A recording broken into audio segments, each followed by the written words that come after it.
آزاد کرنے کی کوشش کرنے لگی، لیکن وہ شخص اپنے ناپاک ارادوں میں کامیاب ہو چکا تھا۔ صبح میں بالکل بے جان وجود تھی، میرے ہاتھ میں پہنی ہوئی کانچ کی چوڑیاں ٹوٹ کر میری کلائیوں کو زخمی کر چکی تھی۔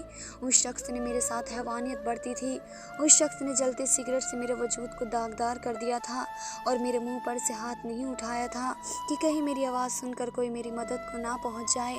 صبح اس شخص نے اپنی کمینی ہنسی کے ساتھ مجھ سے یہ کہا کہ تمہارے تھپڑ کا بدلہ ہے یہ۔ بہت اکڑتی تھی، میرے سامنے دیکھ لیا مجھ سے ضد کرنے کا انجام۔ اب اس رات کو ساری زندگی یاد کر کے رونا، اور میں یوں تھی کہ بے جان ہو چکی تھی، میرے آنسو تک خشک ہو چکے تھے۔ اپنی لٹی پھٹی حالت کا ذمہ دار میں کسے ٹھہراتی؟ میں اپنے ہی باپ کے گھر میں اس کی موجودگی میں اپنا سب کچھ کھو چکی تھی۔ وہ کمرے سے باہر نکل کر جانے لگا، اسی وقت فجر کی اذان مسجد میں بلند ہوئی۔ یہ سن کر میری آنکھوں سے 2 آنسو ٹوٹ کر میرے رخسار پر گرے تھے۔ میرے دل سے ایک آہ نکلی تھی کہ کاش یہ شخص مر جائے، لیکن یہ شاید مجھ پر ٹوٹنے والی قیامت کی ابتدا تھی۔ جیسے ہی وہ شخص اپنا چہرہ چھپا کر کمرے سے باہر نکلا، میرے والد نماز کے ارادے سے اپنے کمرے سے باہر نکلے۔ اسے میرے کمرے سے باہر نکلتا دیکھ کر ابا نے سمجھا کوئی چور ہے، کیونکہ اس نے رومال سے اپنا منہ چھپا رکھا تھا۔ ابا نے اسے پکڑ لیا اور اسے مارنے لگے۔ شور کی آواز سے میری سوتیلی ماں بھی اٹھ کر باہر آ گئی۔ جب روشنی میں اس کا چہرہ دیکھا تو میرے باپ کے ہوش اڑ گئے۔ میری سوتیلی ماں نے یہ الزام بھی مجھ پر لگا دیا، سہیل اور شیزہ ایک دوسرے کو پسند کرتے ہیں۔ میں تو آپ سے رشتے کی بات کرنے والی تھی، لیکن مجھے لگا کہ شیزہ بھی چھوٹی ہے، 12ویں جماعت پڑھ لے تبھی بات کروں گی، لیکن مجھے نہیں پتا تھا وہ سہیل کو رات میں اپنے کمرے میں بلا لے گی۔ اور یہ سب کرنے کی کیا ضرورت تھی؟ مجھ سے کہہ دیتی تو میں جلدی شادی کروا دیتی۔ بھائی، یہ لڑکی تو نہ جانے کتنے گل کھلائے گی۔ میں اندر بیٹھی سب کچھ سن رہی تھی، لیکن اپنی صفائی میں باہر جا کر کچھ نہیں بولی، کیونکہ میں جانتی تھی کہ میرا اپنا بھی باپ بیگانہ ہو چکا ہے۔ میں سچ بھی کہہ دوں تو بھی جھوٹ ہی سمجھے گا۔ جب وہ دن بھر اپنی ادائی دکھائے گی تو مرد کا دل تو بے قابو ہوگا ہی۔ اب ان باتوں کا کوئی فائدہ نہیں، غلطی ہمارے ہی بچوں سے ہوئی ہے تو ان کی غلطی پر پردہ بھی ہم ہی ڈالیں گے۔ کل ہی سادگی سے ان کا نکاح کر دیتے ہیں، بات گھر کی ہے، گھر میں رہ جائے گی۔ یہ خبر ایسی تھی کہ میری روح تک کانپ کر رہ گئی۔ جو اذیت میں نے رات کو سہی تھی وہ میں ہر روز سہنے کو مطمئن نہیں تھی۔ میں اپنی اسی بکھری حالت میں کمرے سے باہر آ گئی۔ سامنے ہی وہ شخص میرے باپ کے سامنے نظریں جھکائے کھڑا تھا۔ میں نے کہا میں مر جاؤں گی، اس ذلیل انسان سے شادی نہیں کروں گی۔ مجھے اس شخص سے نفرت ہے، اس نے میرے ساتھ زبردستی گناہ کیا ہے۔